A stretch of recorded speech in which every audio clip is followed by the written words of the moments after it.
Bueno, nosotros somos alumnos de séptimo año, estamos en el proyecto de los motores eléctricos, o sea, el tema que me tocó. Y nuestros compañeros son Aguirre Matías, Portillo Marcos, Lucas Emiliano, Valenzuela Octavio y yo. Bueno, nosotros vamos a hablar acerca de los motores eléctricos, ¿no? Un motor eléctrico es básicamente una máquina con la capacidad de convertir energía en energía mecánica. Bueno, eso gracias a través de los campos magnéticos que están dentro del motor. Así, por ejemplo, porque hay diferentes motores. Por ejemplo, lo que más se utiliza son los motores de corriente alterna, ¿no? Porque también hay de corriente directa y que son distintos, pero nosotros nos vamos a basar en hablar acerca de los motores eléctricos. Pero también hay distintos tipos. Vamos a ver qué diferencia hay entre una corriente directa y una corriente alterna. Así que vamos a hacer un video que nos explica qué diferencia hay, qué beneficio tiene. Yo creo que también de 20 minutos. Hola, ¿qué tal muchachos? Esto es Potencia HP y hoy les traigo un video acerca de las diferencias entre el motor DC y el motor AC. DC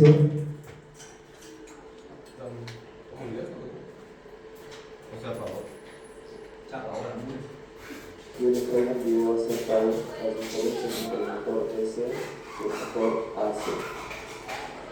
DC tiene el inglés direct current, que se traduce como corriente directa. AC tiene el inglés alternating current, que se traduce como corriente alterna. Paréntesis, al motor DC también se le llama motor CC, motor de corriente continua. Ambos motores convierten la energía eléctrica en energía mecánica. Ahora pasemos a ver las diferencias. La principal diferencia radica en su fuente de poder. Los motores DC son alimentados por corriente continua, por ejemplo baterías, fuentes de alimentación DC, convertidores de corriente de AC a DC. Por otro lado, los motores AC son alimentados por corriente alterna. La segunda diferencia está en su construcción. Los motores DC son construidos con escobillas y un conmutador, lo cual aumenta el mantenimiento, limita la velocidad y reduce el periodo de vida de los motores DC con escobillas. Mientras que los motores AC no usan escobillas, son muy robustos y tienen un largo periodo de vida. La tercera diferencia está en el control de su velocidad. La velocidad de los motores DC es controlada mediante la variación de la corriente denominada la armadura, es decir, el rotor. En los motores AC, la velocidad es controlada mediante la variación de la frecuencia, lo cual es comúnmente hecho con un variador de frecuencia. Gracias por vernos, dale like, comenta y Bueno, hay un primo la diferencia entre los dos motores, ¿no? Y entre el motor de corriente que más utilizamos nosotros, los solares, dice que es más durable y también que es más se puede utilizar con mejor para que no se rompa, o sea, tiene durabilidad, más eficiencia. Y ahora vamos a ver las partes del motor, teniendo todo el motor, ahora necesitamos saber las partes para que el motor funcione. Así que el compañero Marcos se va a encargar. Bien, mi nombre es Marco y voy a explicar las partes que componen un motor eléctrico. Vamos a empezar de afuera hacia adentro y acá comenzamos con la base de fijación, que se encarga de sujetar al motor eléctrico en el lugar que se necesite para cumplir su función. Seguido a esto pasamos a la carcasa, que la carcasa se encarga de proteger y aislar a los componentes internos del motor ya sea de la contaminación del ambiente o de cualquier cosa que pueda afectar el funcionamiento interno de un motor eléctrico que venga de afuera del ambiente. Después podemos pasar a la tapa delantera. La tapa delantera podemos encontrar un rodamiento o rulemán más conocido, que este se encarga de que nuestro eje o rotor se quede con un giro suave y que no tenga ningún tipo de interrupción en su función. Después también podemos pasar a la parte de atrás, que en la parte de atrás tenemos otro rulemán, o sea, para que sostenga la parte delantera y la parte trasera del eje. En algunos casos, en los motores industriales, que estos al trabajar producen mucho calor, tienen un ventilador en la parte de atrás del eje, o sea, el ventilador está conectado al eje. Cada vez que el motor empieza a funcionar, el ventilador también empieza a funcionar. Y este ventilador se encarga de mandar una corriente de aire a través del motor para que este no se sobrecaliente o trabaje a temperaturas elevadas. En este caso podemos ver que este motor en su carcasa tiene una especie de aletas, que esta cantidad de material extra se encarga de expandir el calor, que no quede en un solo lugar, y a través de que estas aletas pasan el aire van disipando el calor que se genera en el funcionamiento. En este podemos ver la carcasa protectora del ventilador para que no tengamos contacto con él. En la parte interna del motor podemos ver los devanados, que en los motores industriales se utilizan devanados trifásicos, o sea, el motor trifásico lleva 3 devanados que se conectan a distintas fases. Algo muy importante que me olvidé de explicar es la caja de conexiones que se encuentra en la parte de afuera de la carcasa. En esta caja de conexiones se encuentran las 2 puntas de los 3 devanados que están adentro de los motores industriales. En esta caja de conexiones podemos hacer distintos tipos de conexiones, como la conexión triángulo y la conexión estrella. Estas 2 tipos de conexión, dependiendo de qué queremos, dan una potencia diferente, un funcionamiento diferente. En la carcasa también podemos ver la placa de especificaciones para lo que vamos a necesitar en el motor, o sea, su potencia, su consumo, su amperaje, la fecha en que se fabricó, su número de serie. Seguimos con los devanados. En los motores de corriente alterna, estos devanados se encargan de generar un campo magnético a través de que la energía va pasando por los alambres de cobre enrollados. Estos alambres de cobre están aislados con un esmalte para que estos alambres no tengan contacto entre sí y la energía no pueda transitar, o sea, la energía sea obligada a transitar por todo el alambre de cobre sin que se disperse la energía. Esta corriente alterna que va pasando por los alambres genera un campo magnético, que esto lo absorbe el rotor, y este rotor también genera un campo magnético. Ese campo magnético, debido a que cuenta el estator cuenta con tres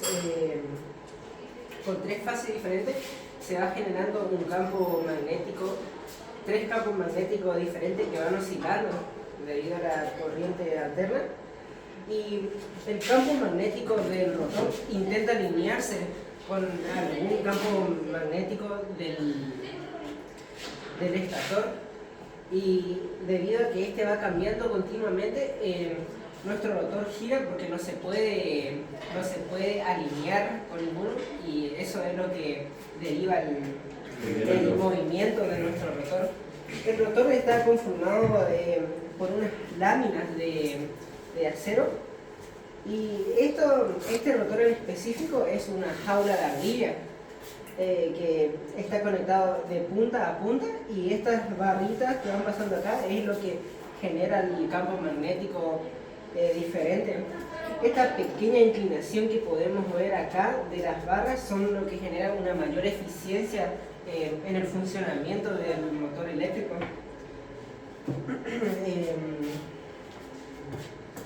Estamos y básicamente eso es lo que tengo que explicar yo sobre Perfecto. El complemento del motor. Así, vamos a ver el video del más o menos cómo que se genera eso que dijo el perfecto, Bolu. El motor eléctrico es uno de los equipos más necesarios en las industrias debido a su capacidad de desarrollar múltiples funciones dentro de su espacio de trabajo. Su utilidad va desde ascensores, el bombeo del agua, desplazamiento de grúas, poleas y mucho más. Soy el ingeniero Roberts y en este video aprenderemos el funcionamiento del motor eléctrico y a conocer en detalle toda su estructura. El motor de inducción tiene un aspecto muy similar a este. Su trabajo es convertir la energía eléctrica en energía mecánica que podemos utilizar para impulsar bombas, ventiladores, compresores, engranajes y poleas. Esto es en definición básica. Casi todas las piezas se encuentran dentro de la carcasa principal. En la parte delantera encontramos el eje, es la parte que gira y a la que podemos conectar piezas como bombas, engranajes y poleas para que hagan su trabajo como ya mencionamos.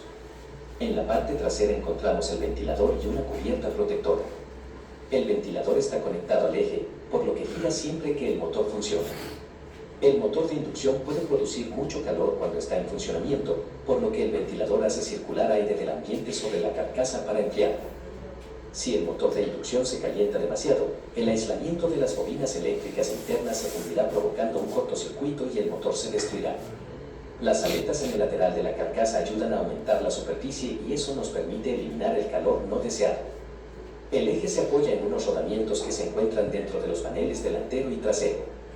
Los rodamientos ayudan a que el eje gire suavemente y lo mantienen en su posición. Dentro de la carcasa se encuentra el estator. El estator es fijo y no gira. Está formado por una serie de alambres de cobre que se enrollan en bobinas entre las ranuras situadas en el perímetro interior. El alambre de cobre está recubierto con un esmalte especial que aísla eléctricamente los alambres entre sí, lo que significa que la electricidad tiene que fluir a través de toda la bobina, de lo contrario tomaría el camino más corto posible y veremos por qué esto es importante. Este es un motor de inducción trifásico, por lo que tenemos 3 conjuntos separados de bobinas en el estator. Los extremos de cada conjunto se conectarán a los terminales dentro de la caja de terminales eléctricas. Veremos cómo se conectan un poco más adelante en este video. Cuando se conecta el suministro eléctrico, el estator genera un campo electromagnético giratorio. El rotor está conectado al eje, en este caso es un rotor de tipo jaula de ardilla. Se llama jaula de ardilla porque tiene 2 anillos en los extremos que están conectados por unas barras y que giran juntas. Este diseño es similar al de una pequeña jaula o rueda de ejercicio que utiliza en una mascota, hámster o incluso una ardilla. La jaula de la ardilla está equipada con una serie de láminas de acero. Estas láminas ayudan a concentrar el campo magnético a las barras. Las láminas se utilizan en vez de una pieza sólida de metal, ya que esto mejora la eficiencia al reducir el tamaño de las corrientes inducidas en el rotor. Cuando el rotor se coloca dentro del estator y este se conecta a una fuente de alimentación eléctrica, el rotor comenzará a girar. Entonces, ¿cómo es esto posible?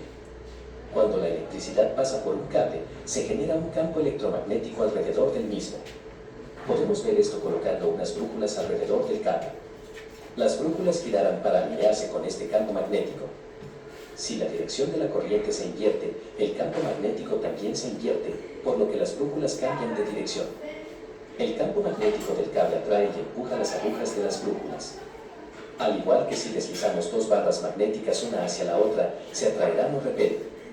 Incluso podemos utilizar un imán para hacer girar otro imán, o podemos hacer girar el imán cambiando la intensidad del campo magnético que lo rodea. Si colocamos un cable en un campo magnético y hacemos pasar una corriente a través de él, el campo magnético del cable interactuará con los imanes permanentes. El campo magnético y el cable experimentarán una fuerza. Esta fuerza moverá el alambre hacia arriba o hacia abajo, dependiendo de la dirección de la corriente y de la polaridad de los campos magnéticos. Si envolvemos el alambre en una bobina, el campo electromagnético se hace más fuerte.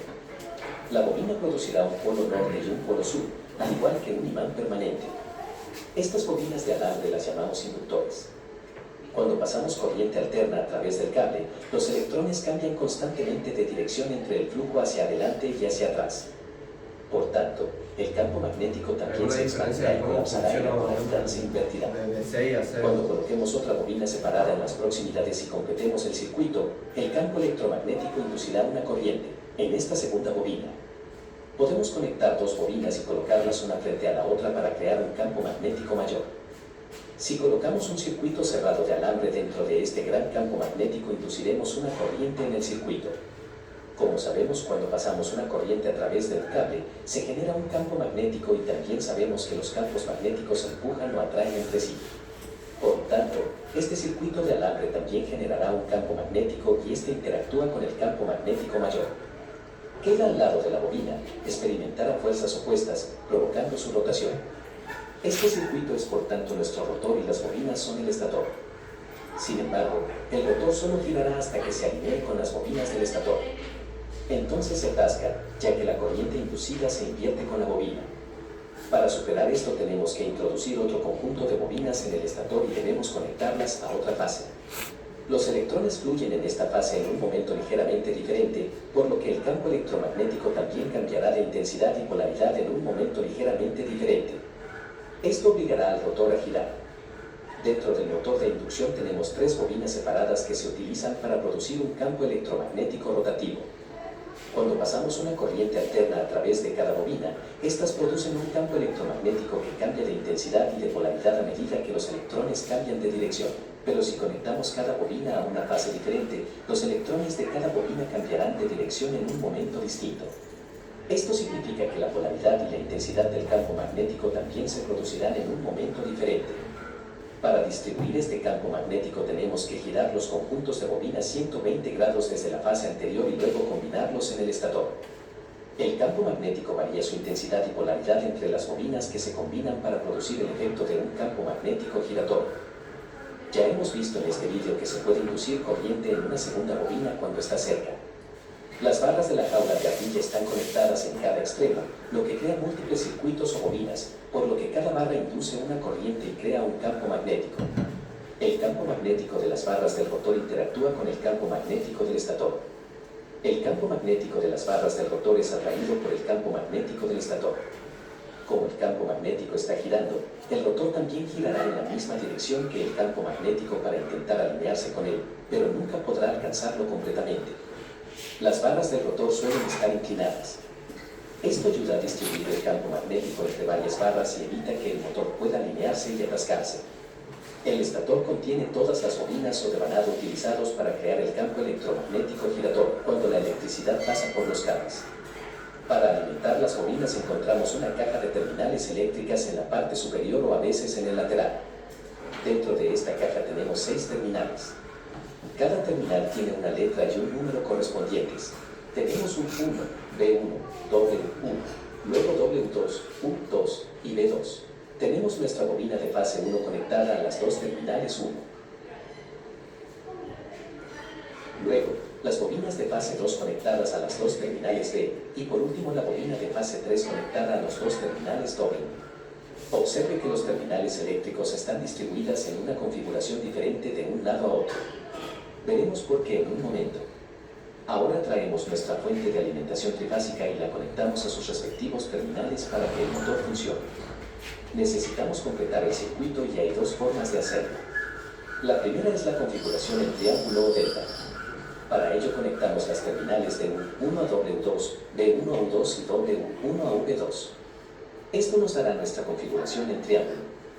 Ahora cuando proporcionemos corriente alterna a través de las fases, vemos que la electricidad fluye de una fase a otra, ya que la dirección de la corriente alterna se invierte en cada fase en un momento diferente. Por eso tenemos las terminales en diferentes configuraciones en la caja de terminales, porque así podemos conectar fácilmente entre ellos y permitir que la electricidad fluya entre las fases, a medida que los electrones se invierten en diferentes momentos. Otro modo en el que podemos conectar las terminales es utilizando la configuración en estrella. En este método conectamos las terminales W2, U2 y B2 en un solo lado. Esto nos dará nuestra conexión equivalente en estrella. Ahora, cuando pasamos la electricidad a través de las fases, vemos que los electrones se comparten entre las terminales de las fases. Debido a sus diferencias de diseño, la cantidad de corriente que fluye en la configuración en estrella y en triángulo es diferente y veremos algunos cálculos para esto. Veamos la diferencia entre las configuraciones en estrella y en triángulo. Digamos que tenemos el motor conectado en triángulo con un voltaje de alimentación de 400 voltios.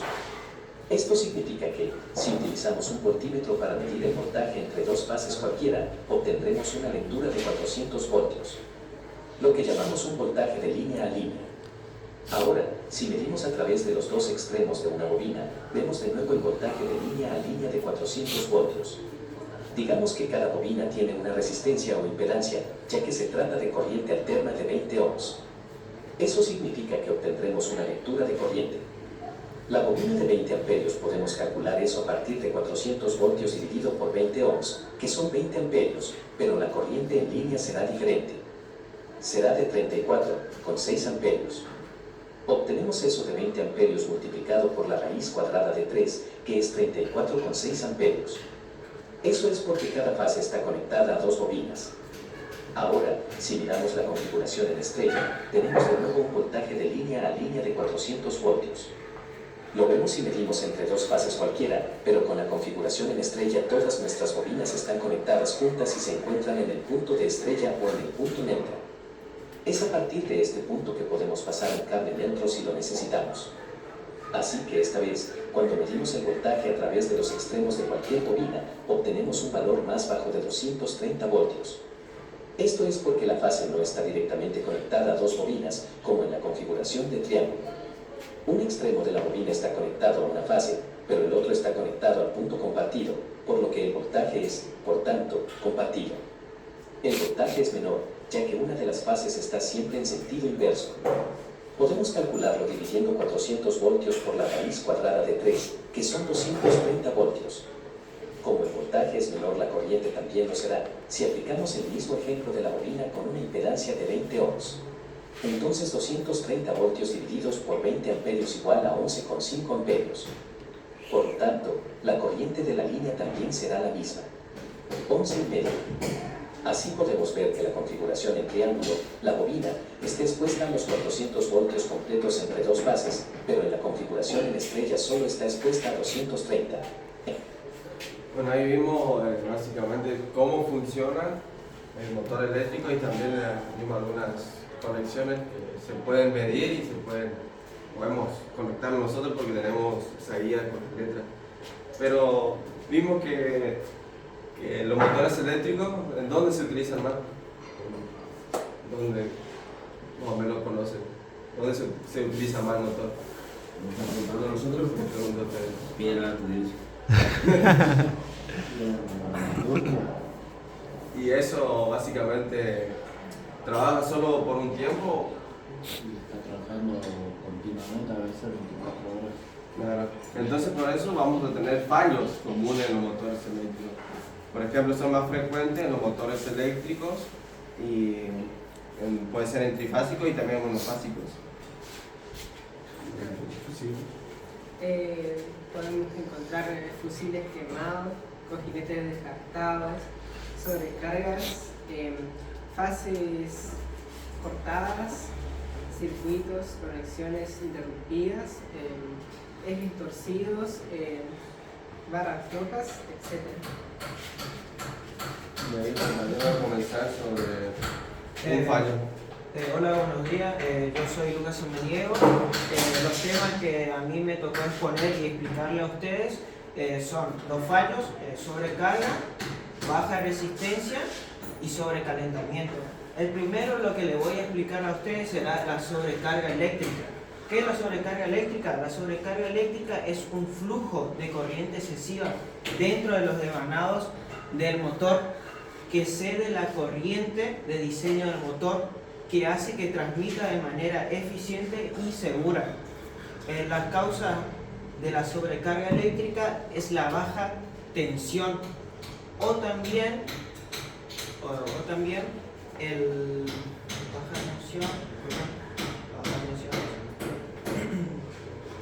la baja tensión o también el cortocircuito de los conductores o también el suministro de tensión excesivo. ¿Cómo yo puedo saber que mi motor eléctrico está sufriendo una sobrecarga eléctrica? A través de mirar, escuchar y el olor.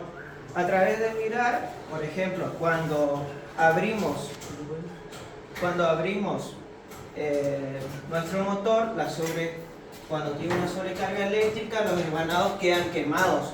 Cuando así está el motor, así están los desvanados, literalmente hay que cambiar el motor o los desvanados o ya hay que comprar uno nuevo.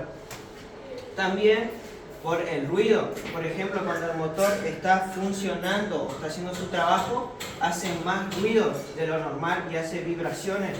Eso es porque el motor está consumiendo más corriente para poder emparejar su par. Por ejemplo, esos ruidos y esas vibraciones es porque el eje del rotor está girando más de lo normal, está sobrepasando. Por eso hace esas vibraciones. Y también, y ese ruido. También por el olor, porque cuando el motor también está funcionando y haciendo su trabajo, larga un olor a quemado, que sería que quedan los desgranados así. Eso sería la sobrecarga eléctrica. Ahora me toca la baja resistencia. La baja resistencia es el fallo más común de los motores eléctricos. Esto suele pasar por las condiciones del motor tales que daños físicos, sobrecalentamiento y corrosión. La corrosión son que el motor queda medio oxidado porque, por ejemplo, esto que ya se pasó ya de corrosión, sería que porque no le dieron el service que se tenía que merecer, no le lubricaron la parte del eje, todo el rodamiento y todo, entonces queda con esa rotación también porque en donde está el trabajo cae agua y eso no tiene que pasar porque queda así, por eso. Y para evitar la baja resistencia hay que revisar el motor, hacer un service. Cuando desarmamos el motor y vemos que los desgranados tienen un desgaste, hay que cambiar inmediatamente, porque eso es lo que le hace que tenga una baja resistencia al motor eléctrico.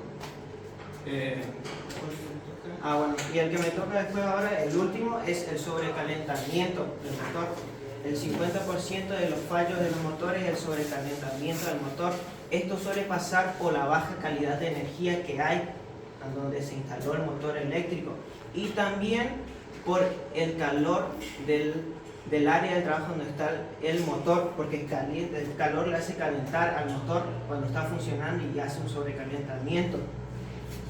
Para evitar este sobrecalentamiento de los motores, hay que el motor que esté lo más fresco posible y que también el área del trabajo esté de la misma temperatura, que esté fresco, de la temperatura ideal. Eso sería todas las fallas que me tocaron a mí explicar. ¿Sabías que una de las fallas más comunes en los motores eléctricos es el sobrecalentamiento? Puede ocasionarse por utilizar un motor no adecuado, que sea muy grande o demasiado pequeño, el suministrar un voltaje incorrecto o también un entorno deficiente, que esté dentro de un lugar no completamente plano, caluroso. Y por último, falta de ventilación. Siempre es recomendable realizar mantenimientos preventivos y predictivos para evitar cualquier tipo de fallas. Síguenos para aprender más. Bueno, pasamos al otro tipo de fallas. Buenos días, mi nombre es Valenzuela Felipe Octavio y voy a hablar de contaminación. La contaminación puede ser causada por polvo, óxido y en algunos casos por agua. El polvo hace que el motor, o sea, en su eje, no trabaje muy bien.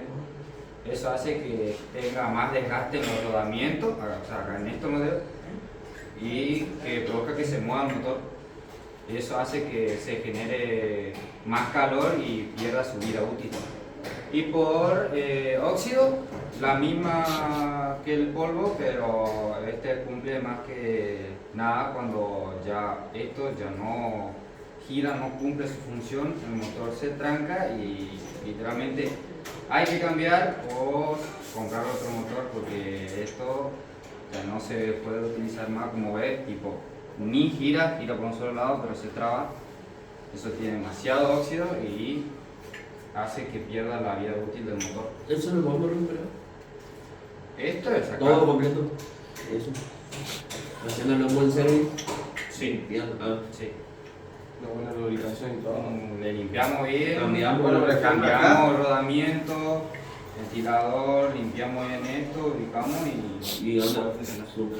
Bien. Por ejemplo, acá vamos a ver videos de cómo está de sucio, pero con un mantenimiento funciona de verdad.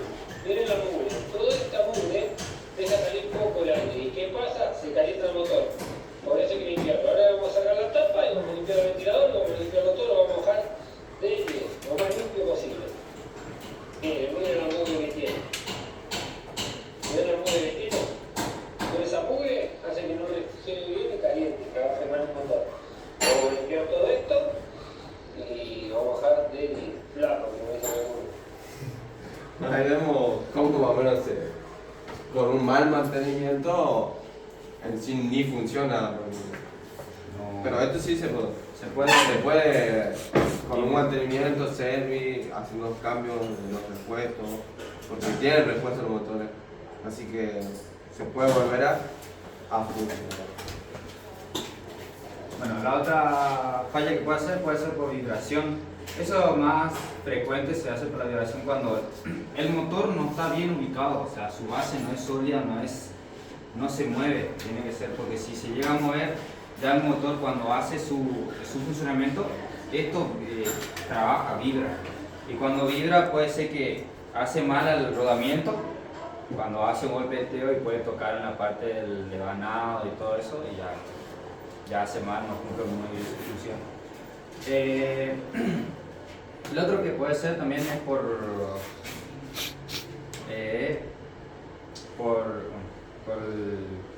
su base, por el balanceo, que muy bien como dijo mi compañero, que el balanceo sería esto.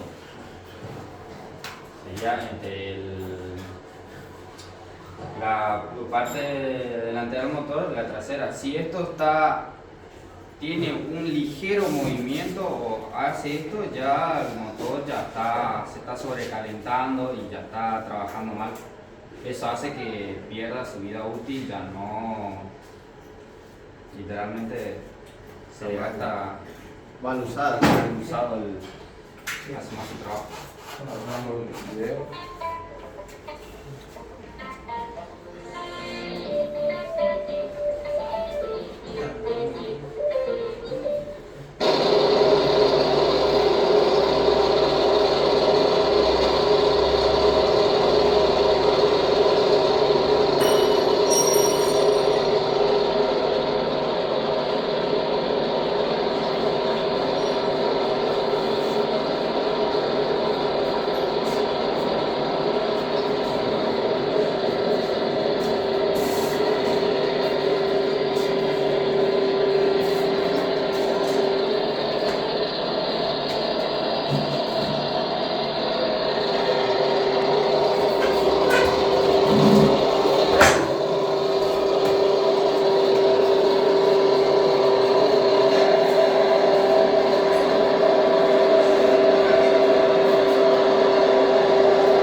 Bueno, ahí también vimos que está mal estructurado, por así decirlo, ¿no? Su base No está bien puesta.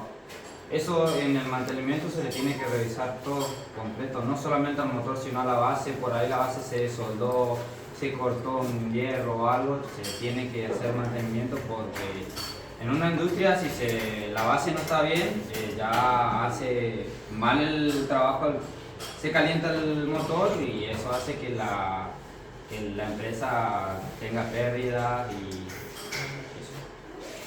También vimos que se veía en el video que quizás algunos le ponen viste, muchas poleas y capaz ese le gasta mal motor también y se sobrecalienta. Ahora vamos a ver. Bueno, mi nombre es Matías Aguirre y yo voy a hablar sobre las soluciones, las fallas que nos daban mis compañeros. Por ejemplo, tenemos la sobrecarga eléctrica de un motor que se puede prevenir instalando una protección efectiva contra esa sobrecorriente, que detecte la sobrecorriente e interrumpa el suministro para que así no suceda eso. Después tenemos la baja resistencia, que para evitar ese tipo de fallos en los motores eléctricos recomendamos que el aislamiento deba inspeccionarse periódicamente para detectar signos de desgastes y reemplazarse antes de que la baja resistencia pueda causar averías. Después tenemos el sobrecalentamiento. Es fundamental que el motor se mantenga lo más frío posible y bueno, garantizar que el entorno en el lugar donde está ubicado el motor o la máquina esté lo más frío posible para que el motor no absorba ese calor del ambiente. Después tenemos la contaminación, que podemos prevenirlo manteniendo la zona donde está ubicada la máquina, manteniéndola limpia y lejos de las demás máquinas que provocan polvo o bueno, el resto de madera y esas cosas. Después está la vibración, la vibración se puede detectar por una herramienta que se dedique a eso y bueno, y manteniendo el motor en un lugar firme y sólido donde no tenga movimiento y no vibre eso sería todo Todo nuestro trabajo. ¿Cómo lo hizo?